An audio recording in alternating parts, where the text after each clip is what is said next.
ஜோதிட அறிவியலுக்கு உட்பட்ட நண்பர்கள் அனைவருக்கும் திருஷூர் ஸ்ரீராமின் அன்பான வணக்கங்கள். திருமண பொருத்தம் சம்பந்தமாக நம்ம ஒரு பொருத்தமாக பார்த்துட்ருக்கோம். இதில் முதல் பொருத்தமாக இன்று தினப்பொருத்தத்தை பற்றி இந்த எபிசோடில் நம்ம பார்க்க போகிறோம்.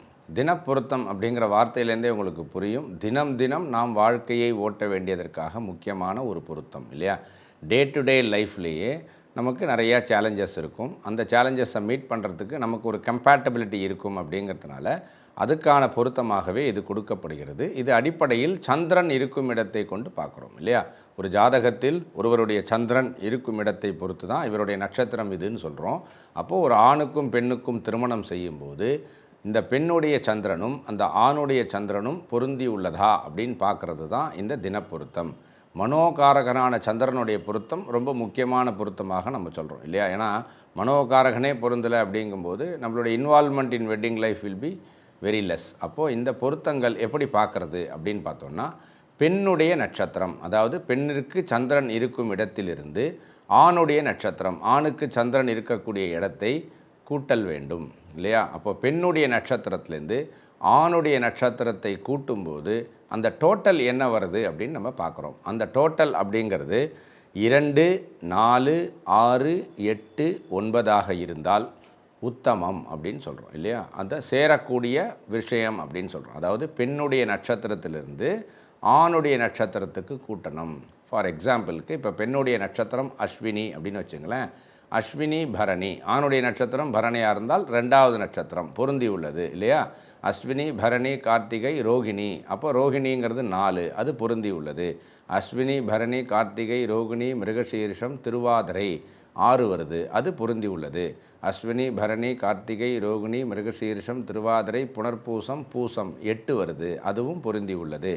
அஸ்வினி பரணி கார்த்திகை ரோகிணி மிருகசீரிஷம் திருவாதிரை புனர்பூசம் பூசம் ஆயில்யம், இது கூட்டினா 9 வருது, பொருந்தி உள்ளது இல்லையா. இந்த 9க்கு மேலே உள்ள நட்சத்திரங்கள் வரும்போது அதை நம்ம 9 மல்டிபிள்ஸில் டிவைட் பண்ணிடுறோம். இப்போ ஃபார் எக்ஸாம்பிள் 11 வந்தது, 13 வந்ததுன்னா அதில் 9 கழிச்சிடுறோம். கழிச்சிட்டா பாக்கி என்ன வருது, 2, 4, அப்போ அது பொருந்திருக்குன்னு அர்த்தம். அதே மாதிரி 18க்கு மேலே போடுச்சு, ஏன்னா 27 நட்சத்திரங்கள் இருக்குது இல்லையா. அப்போ 27 நட்சத்திரங்கள் வரும்போது 20, 22 அப்படின்லாம் வந்ததுன்னா அதில் நம்ம 18 கழிச்சிடுறோம் இல்லையா. எய்தர் 9 மல்டிபிள்ஸில் எய்தர் 9, 18க்கு மேலே போகும்போது 18, இதை நம்ம கழிச்சோன்னா மீதமுள்ள நம்பர்கள் இந்த சிங்கிள் டிஜிட்டில் தான் இருக்கும். பெண் நட்சத்திரம் முதல் ஆண் நட்சத்திரம் வரை கூட்ட அதோடைய டோட்டல் 2, 4, 6, 8, 9 இதெல்லாம் வந்தால் பொருந்தி உள்ளதாக சொல்கிறார்கள். அப்போது ஃபஸ்ட்டு பாயிண்ட்டு, இந்த தினப்பொருத்தத்துக்கு இந்த நட்சத்திரங்கள் இந்த கூட்டலில் அமைவது இந்த நட்சத்திர பொருத்தம் அல்லது தினப்பொருத்தம் இருப்பதாக கருதப்படுகிறது. நம்ம 10 பொருத்தத்தையும் போட்டு வச்சு ஆரம்பிக்கும் போது ஃபஸ்ட்டு இந்த பொருத்தம் இருக்குது அப்படின்னு நம்மளே டிக் பண்ணிக்கலாம். அப்போது இந்த பாக்கி உள்ள 1, 3, 5, 7 அதுவும் வரும் இல்லையா. இந்த பெண் நட்சத்திரத்துலேருந்து ஆண் நட்சத்திரம் கூட்டும்போது 2, 4, 6, 8, 9 சேர்ந்ததாக சொல்லியாச்சு. அப்போ இந்த 1, 3, 5, 7 வரும் இல்லையா. அதில் பார்த்திங்கன்னா இந்த பொருந்தாத நட்சத்திரங்களாக இது சொல்லப்பட்டாலும் இதில் 5க்கும் 7க்கும் ஒரு சப்டிவிஷன், ஒரு சப் கிளாஸ் வச்சுருக்காங்க இல்லையா. எல்லா இடத்துலையுமே எக்ஸம்ஷன் ஹேண்ட்லிங்னு ஒன்று இருக்கும். நேர்முகமாக 2, 4, 6, 8, 9 அப்படிங்கிற நட்சத்திரங்கள் ஓகே, பொருத்தம் உள்ளது. அடுத்தது பார்த்திங்கன்னா இந்த 7ங்கிறது நேர் 7ஆக வராமல், நான் சொன்னேன் இல்லையா, 9க்கு மேலே நட்சத்திரங்கள் வரும்போது 9 கழிச்சுக்கணும், 18க்கு மேலே நட்சத்திரங்கள் தாண்டும் போது 18 கழிச்சுக்கணும், மீதி உள்ள நம்பர் தான் அந்த சிங்கிள் டிஜிட்டில் வரும். அப்போது இந்த 7 அப்படிங்கிறது 3 முறை வருவதற்கான வாய்ப்பு இருக்குது இல்லையா. பெண் நட்சத்திரம் முதல் ஆண் நட்சத்திரம் வரை எண்ணும்போது முதல்ல டைரெக்டாக ஒரு 7 வரலாம், அல்லது 16வது நட்சத்திரமாக வரலாம், அல்லது 25வது நட்சத்திரமாக வரலாம் இல்லையா. 16ங்கிறது 9 கழித்த உடனே 7, 25ங்கிறது 18 கழித்த உடனே 7. ஸோ அப்போது 3 விதமான வரலாம் இல்லையா. இதில் நேர் 7 வேண்டாம் அப்படின்னும் 16, 25ன்னு வரக்கூடிய 7ஐ எடுத்துக்கலாம் அப்படின்னு ஒரு எக்ஸப்ஷன் கிளாஸ் இருக்குது. அதாவது டைரெக்டாக பெண் நட்சத்திரம் முதல் ஆண் நட்சத்திரம் 7வது நட்சத்திரமாக இருந்தால் வேண்டாம், 16 அல்லது 25வது நட்சத்திரமாக இருக்கும்போது 9 அல்லது 18ஐ கழித்த பிறகு வரக்கூடிய அந்த 7ஐ எடுத்துக்கொள்ளலாம். டைரக்ட் 7 இல்லாமல் இன்டைரக்ட் 7ஐ எடுத்துக்கலாம் அப்படின்னு ஒரு சப் கிளாஸ் இருக்குது. அதே மாதிரி 5 அப்படிங்கிறத பொறுத்த வரைக்கும் பார்த்திங்கன்னா திரிகோணத்தில் வரக்கூடியது அப்படிங்கிறதுனால ஒரு விதத்தில் ஒத்து போயிடும். 6க்கு ஈக்குவலண்ட்டாக 5லேயும் சில பலன்கள் இருக்குது அப்படிங்கிறதுனால 5ம் 6ம் மிந்தி வாழும் இல்லையா. 5ம் 6ம் மிஞ்சி வாழும் அப்படின்னு ஒரு சேயிங் கூட நீங்கள் கேள்விப்பட்டிருப்பீங்க. அப்போது எக்ஸப்ஷனலி 5ம் எடுத்துக்கலாம்னு சொல்லியிருக்கு.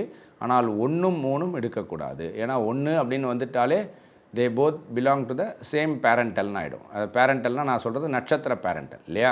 இப்போ ஃபார் எக்ஸாம்பிள் அஸ்வினியிலேருந்து மகம் எண்ணினா 10 வரும், 9 கழிச்சா 1 வரும். இந்த மகமும் அஸ்வினியும் கேத்துவையே சார்ந்தது. ஸோ சேம் பிளானட் பேரண்ட்டை சேர்ந்ததுனால அது எடுக்க முடியாமல் போயிடும். இந்த 3வது அப்படிங்கிறத வந்து நம்ம என்ன சொல்கிறோன்னா, 1க்கு 1 அமைப்பு ரீதியாக பிரச்சனையாக இருக்கும். ஏன் அப்படின்னா சமயத்தில் 3வது வந்து ஒரே கட்டத்துலேயும் இருக்கலாம் அல்லது பக்கத்து கட்டத்துக்கும் போயிடலாம் இல்லையா? இப்போ அஸ்வினிலேருந்து கிருத்திகைன்னு சொன்னால் கிருத்திகை 1 முதல் கட்டத்திலே இருக்கும், கிருத்திகை 2, 3, 4 பக்கத்து கட்டத்துக்கு போயிடும். ஸோ இந்த கட்டமும் அந்த கட்டமும் சந்திரன் பக்கத்தில் இருக்கும்போது அதை த்வித்தேஷம் அப்படின்னு நம்ம சொல்கிறோம் இல்லையா? ஒரு இழுபறி நிலையை கொடுக்கக்கூடியது. அப்படிங்கிறதுனால 1ம் 3ம் எடுக்கப்படவில்லை.